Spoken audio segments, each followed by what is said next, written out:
All right, all right. Good evening, everyone. And hello to the folks who will be watching the replay. Thank you so much for joining us on this live session today. Typically, I do my sessions on Monday evenings, but I have a special treat for you all this week. I have a special guest every day this week. And today we have Dr. LaShaune Stitt, whose expertise is in social justice work and education. And I can't wait to get started with her and dig into some of her knowledge and expertise. So welcome, everyone. My name is Dr. Demia. And as you know, I am an urban education specialist, coach, and consultant. And I am so glad to have you all joining in with us today or watching the replay. If you have any thoughts, comments, suggestions, drop it in the comments. We'd love to hear it. So let's get started. Today's topic is the question on the table is your school really committed to equity or just checking a box? Because a lot of times we talk the talk, but really when you put pen to paper and you put it in action, it's really nothing's happening. And I will digress for a second to say I was driving the car this morning and that song Wake Up Everybody was on, and the lyrics from that song from 1975 are true, just as true today as they were back then. So this is the question, like, are we just checking a box or are we really committed to making the changes that are needed in our public school system? So welcome. If you're ready to dive into social equity and leadership, get comfortable, y'all, because I have a special guest today. Okay. Dr. LaShaune, how would you like us to call you, Dr. Stitt or Dr. LaShaune? Which one is it? You know what? First of It don't all, matter. I'm sitting up here saying I just had that on my playlist when I was walking. Today's Tuesday, Sunday morning, it was on my playlist. So we're already in On our the same energy mode. page. We're there. Absolutely. And as far listen, it's so crazy, Dr. Demir. I have been in my New York spaces. I'm Dr. L. And in my Maryland spaces, I'm Dr. Stitt. It just It depends. doesn't matter. It doesn't matter. It As doesn't long matter. as they address you like a queen. Yes, ma'am. Because I've I had know some that's right. spaces. You know how that goes, and I had to let people know. Hey, now, no, I'm not just this Absolutely. girl. Absolutely. Yes, yes. All right, Yes. y'all. So she's a powerhouse in supporting leaders are eh, who are passionate about making social equity a reality in schools. Okay. So Dr. Stitt, let's jump right in. Okay. Okay. Can Okay. you start by introducing your business and how you help leaders build systems that support social equity in education? Okay. And this is a challenging question for me because I never ever know how to have a straightforward response. It's like the same question that's asked when you were in a space. So tell us a little bit about yourself. It's Yeah. like, so I mean, I'm gonna, keep it as straightforward as I possibly can. I've been spending some time really rebranding myself, my business. I've been in the educational consulting realm for about 8 years. Offering my expertise in everything from curriculum development, teacher development, leadership development, um, business coaching, because I had a contract with the organization that was specifically working with new school founders and Okay. in that space, and Mm-hmm. it's to building culture in schools. It's really hard to kind of like fine tune it. Narrate. Mm-hmm. Yeah, and so I've been in those spaces. I'm a presenter. I've been a guest speaker, moderator. All these different things in various conferences, but it's always focused on urban education, children of color, communities of color. Right. Whatever it is, that's always the fine line. And so a few years back, I had started my first organization. It was Women of the World. And that's when I was working in Baltimore City. That's when we met. That's right. And it was my introduction to being an entrepreneur, and it was my introduction to like really finding out the inner workings of an organization that is community based. Right. And the organization was really for young women and helping them kind of like navigate their way through elementary, middle school, young womanhood. And Mhm. because I knew that was a piece that was missing. And I'm sure because you were in Baltimore City and those other educators that are in urban spaces, I think we kind of have the same language. We know the same thing. pieces Right. missing. And so I Mhm. was like, I think it's important for me to set up a space for young women to learn how to not only deal with, the ins and outs of school, but also how to interact with each other, how to have healthy relationships, Yeah. how Yeah. to live and eat healthy, and then as well as explore their identity. And that stemmed from my experience at the school that I helped found in the Bronx back in Right. 2004, 2004. Okay. Okay. And then I kind of took, Women of the World, and I revised Yeah. it a little bit and built it into Educate the World. And so Educate Nice. the World, that's when I cast the net a little further. I was focusing on parents. I was focusing on, communities and community stakeholders. That was also during the time of the pandemic. Right. So that was a pivot moment for me too. How do I reach Mhm. communities? And I started building that virtual space. So you know, all of those stepping stones, I guess you could say, kind of led me to where I am now, where I'm receiving more invitations to collaborate. People want me to Nice. come into spaces. Thank you. And they want me to come into spaces and speak on social justice in the classroom, in schools. How do you build safe spaces? How do you create safe Yes. spaces? Not just for students and not just for teachers. I'm a parent. Thank God, my last one, I'm just gonna put this out there. I have a senior. So I'm still a parent and I'm still Right. out there in spaces where I don't feel welcome. I don't feel like this is a space where if I don't feel welcome, how is my child gonna feel welcome? So, Yeah. still being in those positions where I'm able to use my voice, speak to the school board, speak to other community elected officials.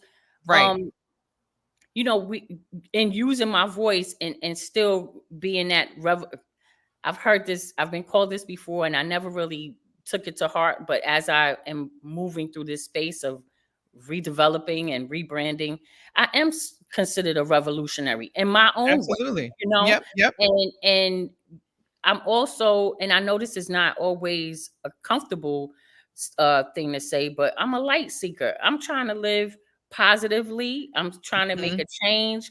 But while I'm doing this, I want to still exude this positive energy to the people that I'm working with, that I'm Yeah. coaching, Yeah. and And that makes sense, right? it's Like necessary right now. it is necessary. I want to pin that because when you said that you are a light seeker, um, like that is something that when you said it, it sounded like that's a value of yours, right? Like living in this space where you are, seeking things that are positive and good, and like how can we make change, like radical change right now? Like what are the things that we can do? And you seem to be from a place where you have worked with students, you've worked with leaders, you've worked with people, or like all different types of people. And as a parent yourself, you see the different perspectives that are needed within the system for social justice to really live and thrive. And so I guess my spin of question to that, to your comment about being light, like having light, Hmm. is that's a value. How do you ensure that that value is lived through your actions? Because in my book I talk about that gap, right, where how you living in your values and your actions, and if there's a misalignment, that's the gap, and when people operate in that, that's when they get burnt out, right? And so Hmm. how do you ensure that you as a leader are living your values and your actions in the work that you do? I think the key for me is my children. They are my Mhm. North Star. And I guess that's how I stay grounded. But Got you. knowing the world that we are in right now and the way that things are going, I have to be positive. I have Yeah. to bring forth that positive energy because the generation that's coming behind us needs that. You Yeah. know, it's too Mhm. much, and I don't want to get too much because then we'll have a whole spiritual conversation. But you know, not in, there are a lot of dark spaces in education and a lot of, Absolutely. you know, spaces where folks like myself, like you, we know that we have to bring positive energy. We have to bring the light. We have to be the light Right. sometimes for our students, for our teachers, for Mhm. our Mhm. colleagues. We have to do that because oftentimes we are the only light that they see, right? Yeah. The Yep. only light that they may have. And so keeping that in mind as a mother, as an educator, as a spiritual being on this earth, I know that that's what I'm supposed to do. And Right, so right. that's what keeps me grounded.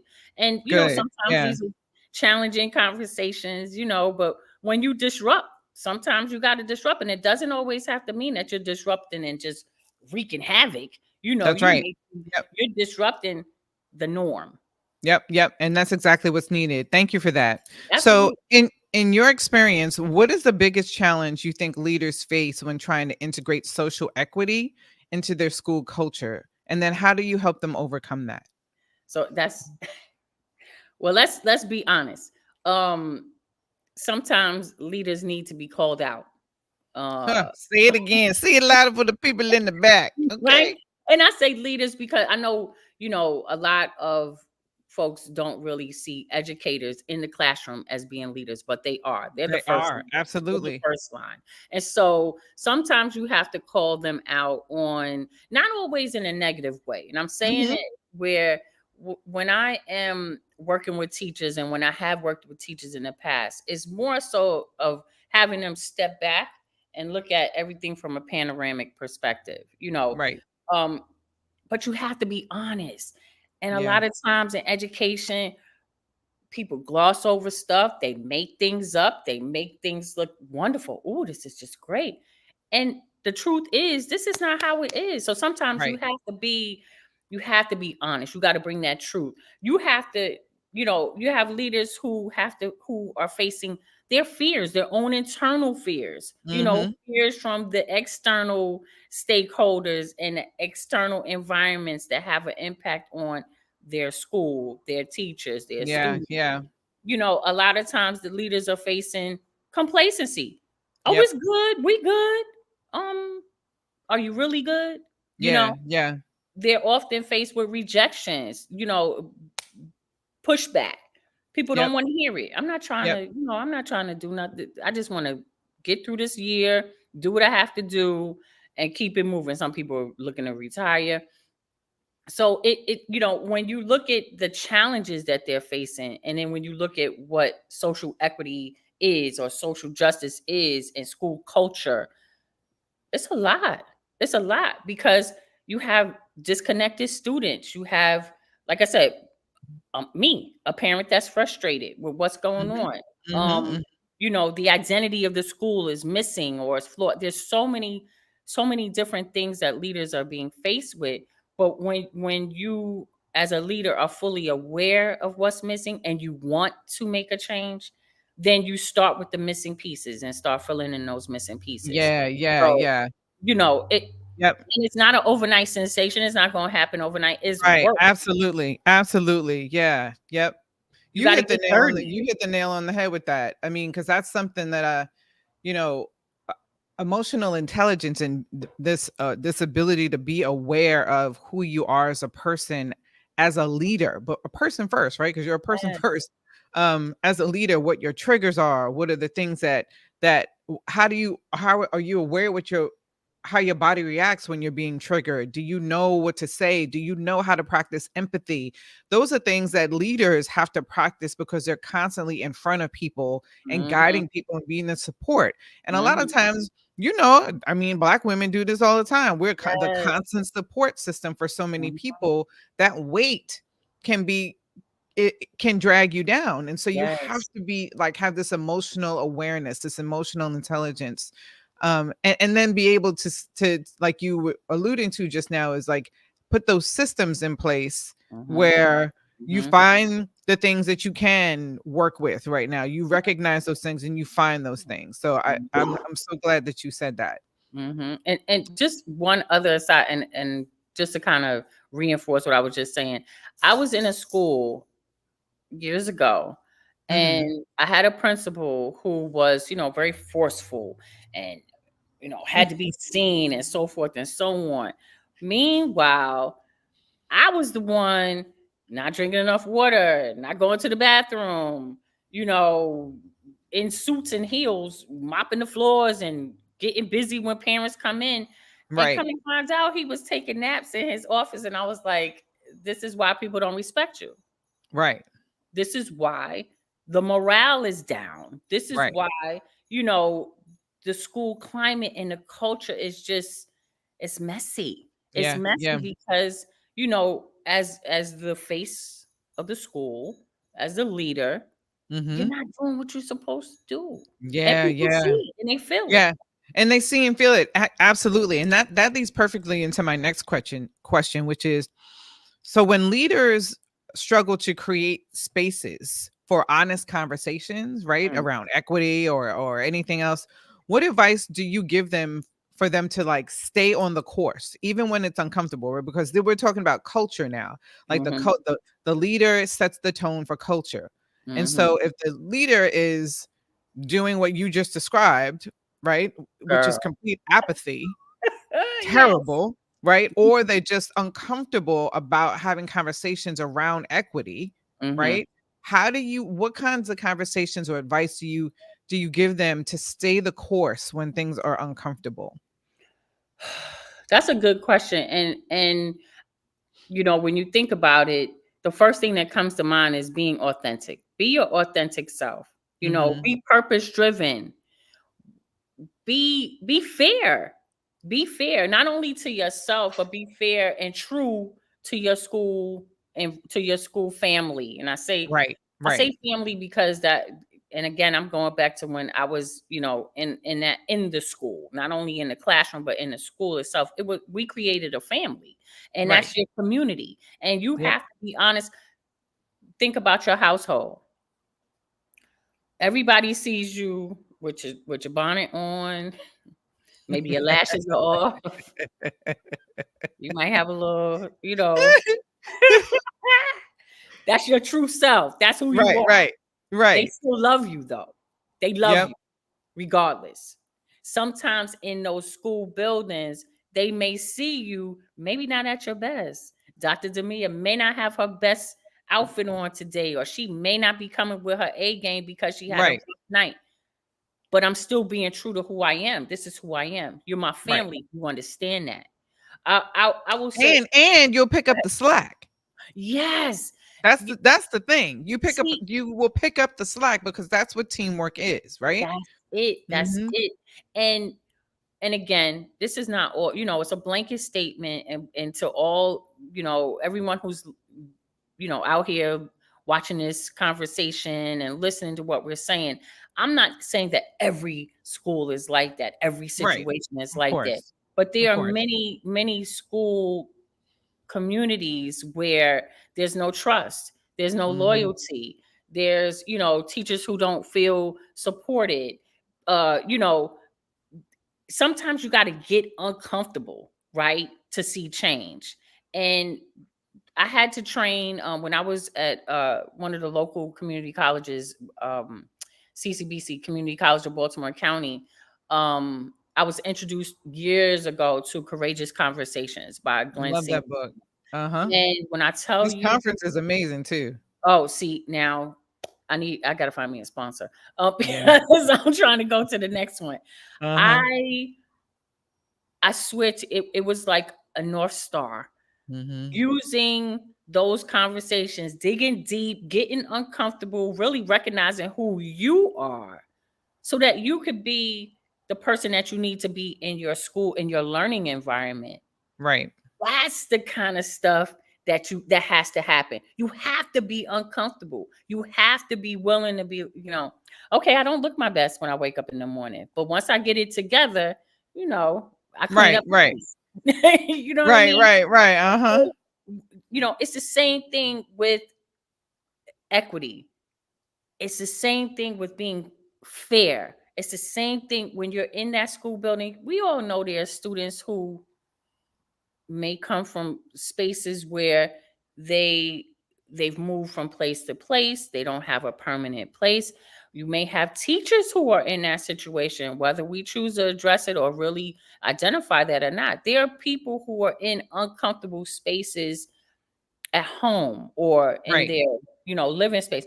But when they come into the school, you got various players in the game. You have Right. to Yep. be able Yep. to, kind of read the room, I guess you could say, but still being true to who you are and still understanding who you're serving.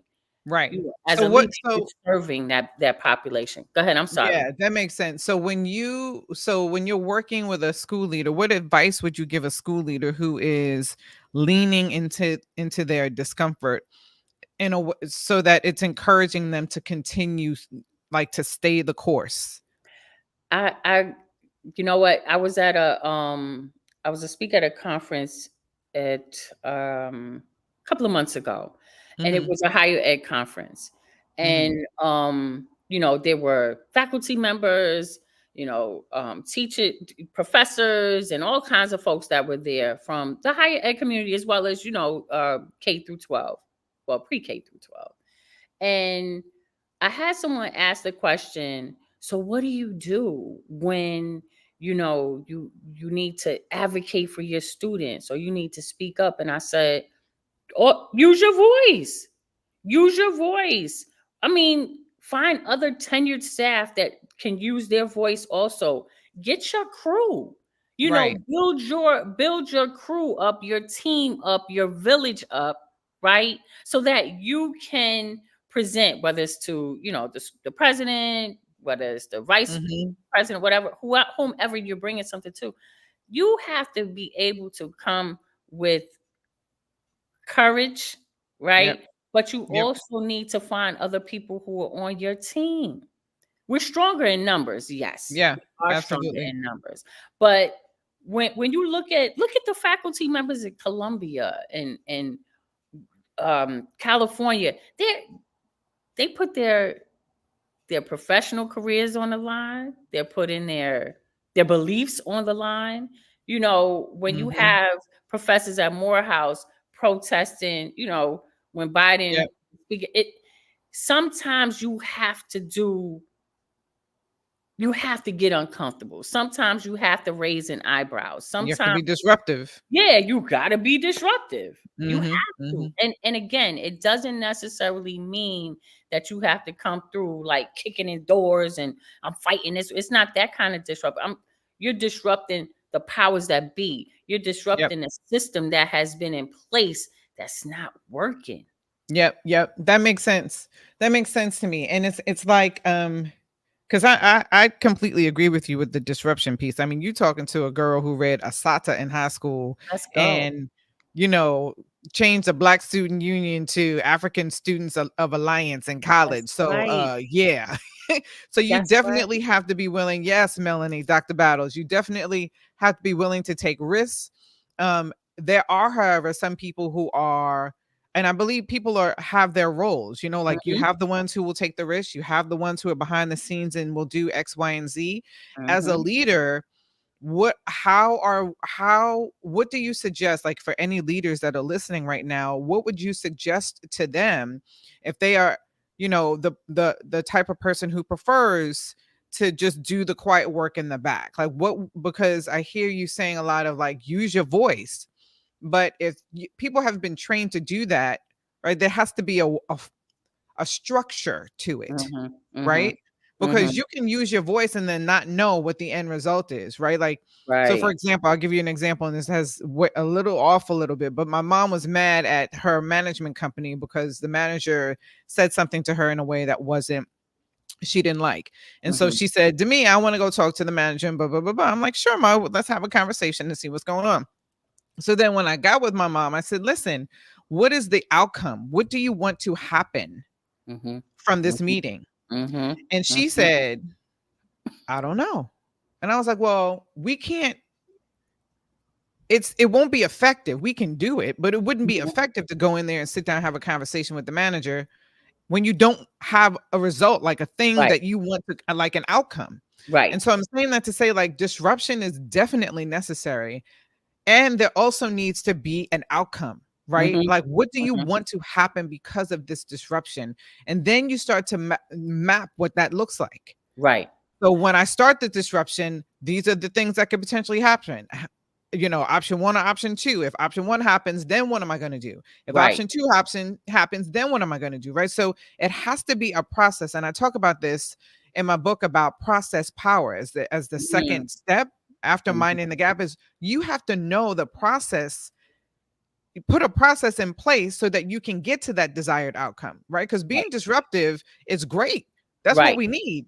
But Right. what does it look like? What is the outcome, right? So, what would you tell a leader about the idea of being disruptive and the steps to take to do that, right? Like that whole process. What would you share with a leader right now?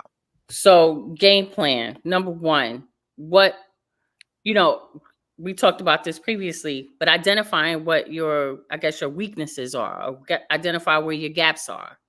If it's in Dr. Demia's class, then maybe we need to focus on Dr. Demia's class. If it's a grade level issue, if it's, you know, first identifying what it is or where the area you want to focus on, where it is. Mhm. Mhm. If Mhm. it's Dr. Demia's class, and I'm just using it as an example, Uh-huh. but okay, we know that her students are not scoring very well. I'm not a fan of data. I say that all the time. Numbers is not my thing. I am more of a qualitative person as opposed to quantitative. And I say that because, you know, I know Jay said men lie, women lie, but numbers don't. But I disagree because at times the numbers are skewed. But that's my opinion. That's That's interpretation. Yes, for right. sure. Absolutely. Mhm.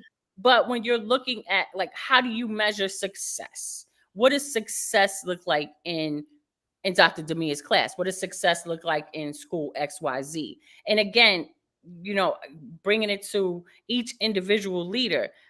One leader may have a whole school wide issue. One leader may have it's just maybe a couple of classes or whatever the case may be. Maybe it's an issue with the curriculum that is being, that the district is saying you have to use this curriculum. How Right. do you get around that?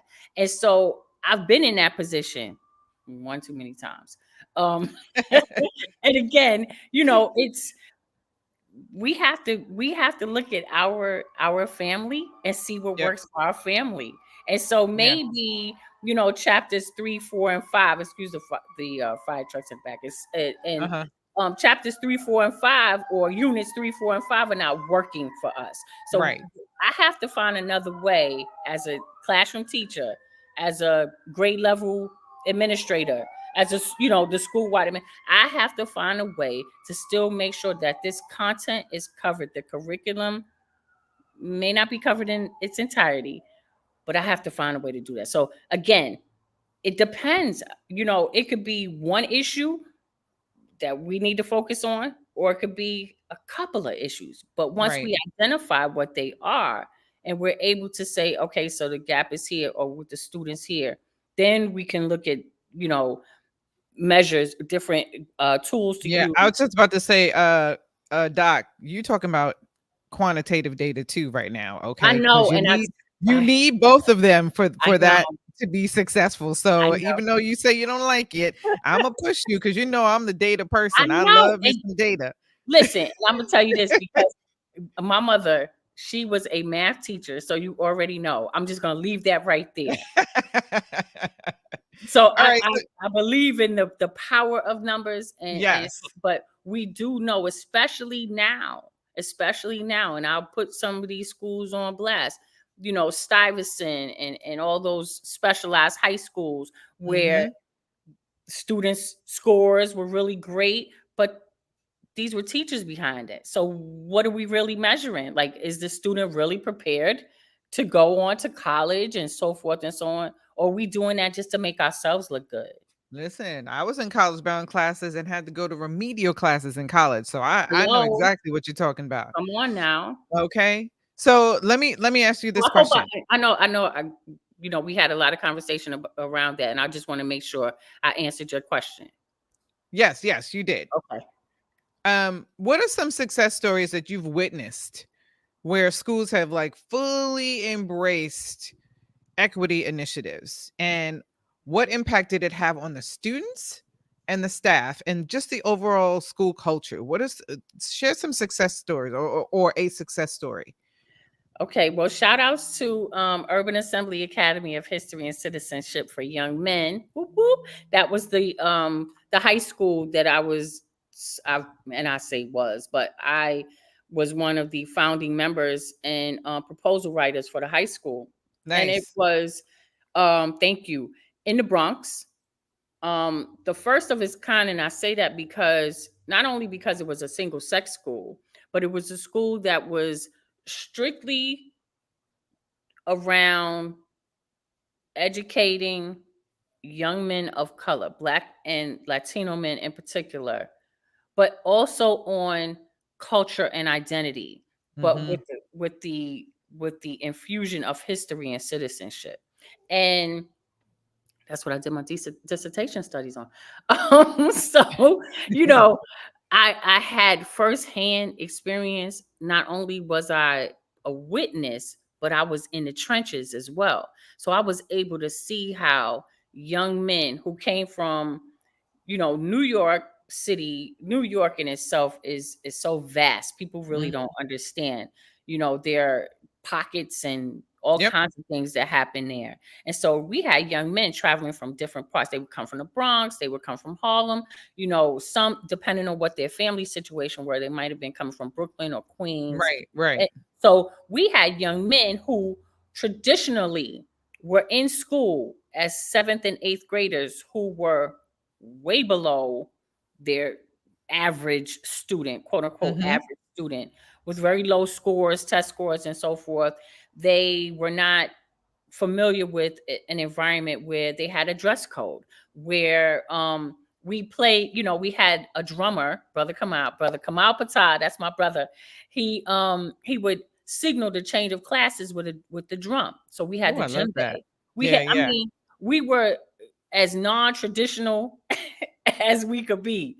Um, and so our young men, instead of they went through the mags. I'm sure like back in high school, back then, almost 20 years ago, our high schools in New York City had metal detectors. This is nothing new. I know a lot of Right. schools would just implement, but this was nothing new. And so our young men, they would come to school, dress shirt, tie, dress pants, belt, dress shoes, and they had to, like if you're going through TSA or going to the Mm-hmm. courthouse, you have to take all of that stuff on. And the emasculation that took place just in that little space before they even got to a class was something that we had to work against, right? Right. So we were building a family, a community of care, but also a community of responsibility, and not just being responsible for yourself, but being responsible for everybody, your brothers and scholars, because that's what we call them. And Right. so we created this environment where not only were they learning about themselves and the power of a male in society and the things that they can do and be responsible, but they will also learn about history. These guys they had no idea who Emmett Till was, or who Nathan McCall was, or uh who Perry Thomas was. Like, and because I taught English, so I'm Right. using Right. reference, but they had no idea. Many of them, like, of course, they Thanksgiving, but we had a family harvest. And so we celebrated the harvest during the time. And so families were welcome to come in. We created a culture, really, Mm-hmm. and I say my young men, they're older now. They're like 34, 35 years Mm-hmm. old. Mm-hmm. And still to this day, Dr. Demia, they are still talking about their experiences, not the academics. It's But the the family, the experience, culture. Mhm. exactly, the Yeah. culture. Yeah. They met Out. Gil Scott Out. Out. Heron, like, lost poets. The last poets. It was incredible. The Yeah. Yeah. experiences we created for them. Yeah. I wanted to touch on the something you just mentioned about the emasculation, Mhm.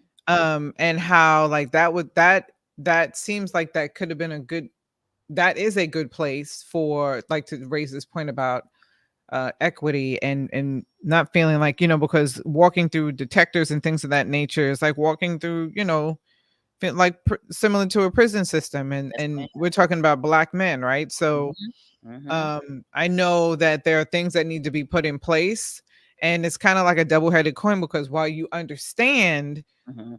that safety is a priority, it is Mhm. also like, but damn, Mhm. why do our men need to go through that to Hello. go to school? And Exactly. so I'm hoping that we can change that as a system. And the what you just described in terms of building culture and responsibility, I think is one of the ways that we can do that. For sure, that For we can sure. build that trust and safety and responsibility in our scholars and the Mhm. adults. So I Mhm. appreciate you And sharing that. pride, and a sense of pride. Mhm, You know, mhm. when you're proud of who you, the way that you look and you smell good, and even though we were all male, we were in, New York had small schools, so we were in buildings where there were other schools, and so there were girls there and so forth, but they weren't Right, in the classes. So of course, hey, you look good. Guys want to hear that. right, of course. We Girls want all to hear do, that. honey. You know what I mean? You want to hear it. Yeah, So they were in a space where they looked good, and then we were creating that space where they felt good. You right, know, yep. Mhm. and have being a mother of two sons, I guess it really is critical to me in the way that you know I care for my young warriors. I call my young men my young warriors, because it's an ugly world out there. It's It is. ugly.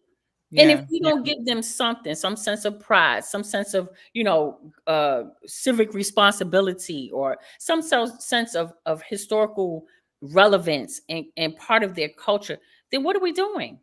yeah, And yeah, and that's just one, that's one space.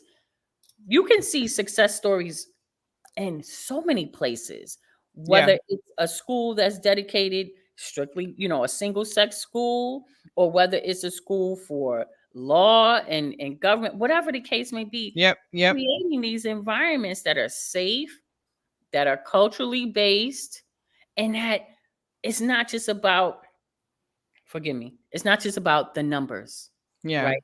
It's about the experiences. yeah, yeah. I appreciate that. Thank you for Yeah. sharing that. Yeah. Thank you. So, we're gonna close up. Tell the people I how was running they my mouth. can I'm sorry. No, no, girl, that's fine. Tell the people how they can contact you, if they have any questions, share that information with the good folks. So, as I said, I've been rebranding, and because I Mhm. call myself, I don't know, I had a vision, as we all, have these moments, and I was trying to figure out, like, how do I see myself? How do others see me? And I just kept Right. going. I see myself as a visionary, but a disruptive visionary, and so I've been building the Disruptive Visionary Alliance, where folks with like minds, who are geared towards practice, changing their practice, shifting their practice and their Right. purpose, and really focusing on who they are internally and how that exudes to others. And so, I'm on Instagram as the Disruptive Visionary. I'm on LinkedIn as Dr. LaShaune Stitt. And my email, if anyone prefers that method, my email address is educatetheworld619 Juneteenth at gmail.com. I love that plug, Juneteenth. That's what I'm talking about. I appreciate you. I Thank really do. you. I do. I Thank do. you. This conversation, and I love your passion for this work. And we definitely need to partner up on some future things. Yes. So, all And right, thank you courageous for, school putting ladies. me in this space. I Oh, want to thank you. And I know that sometimes you're doing work, and I'm just going to take 1 minute to give you your flowers. A lot of times, and I told you this earlier, I see you working, and sometimes you need a breakthrough. And so I feel like this is me, and I know you, but hmm, this is your breakthrough moment, where the work that you've been putting in, the hours that you've been, putting in each day and night into the early hours, it's paying off. Folks yeah, will really see how amazing you are. And yeah. and I so I'm appreciate I'm that. I'm putting that out there for you, sis. Thank you Oh, so thank you so much. much, Doc. Yes, Thank yes. you, thank you, thank you. I appreciate it, and I received those flowers. Thank you so much. You are All very right, welcome. courageous school leaders, we've covered a lot today, and I hope you're walking away with fresh insights and some strategies to put equity into action in your spaces. So remember, like Dr. Stitt said, this work is messy, it's uncomfortable, but it's necessary. So don't settle for surface level changes, right? Dig Mhm. deep, Dig deep. ask the hard questions, and stay committed to creating a school culture where every scholar, even the adults, can thrive in your building. Okay. So keep challenging the status quo. We're not doing that. We challenging the status quo because listen to that song, Wake Up Everybody, 1975, still Yeah. true today. So we have to challenge that status quo. And like Dr. LaShaune said, stay authentic in your leadership. And most importantly, keep going. Do not quit, y'all. Good. Okay. I That's will right. see you tomorrow with my third guest. I'm so excited for that too. But I also thank Dr. LaShaune Stitt for her expertise and the passionate conversation today. And if you're watching the replay, hit us up in the comments and let us know your thoughts. Okay. And I'll see you tomorrow. Dr. Yes. Stitt, stay on. Okay. Okay.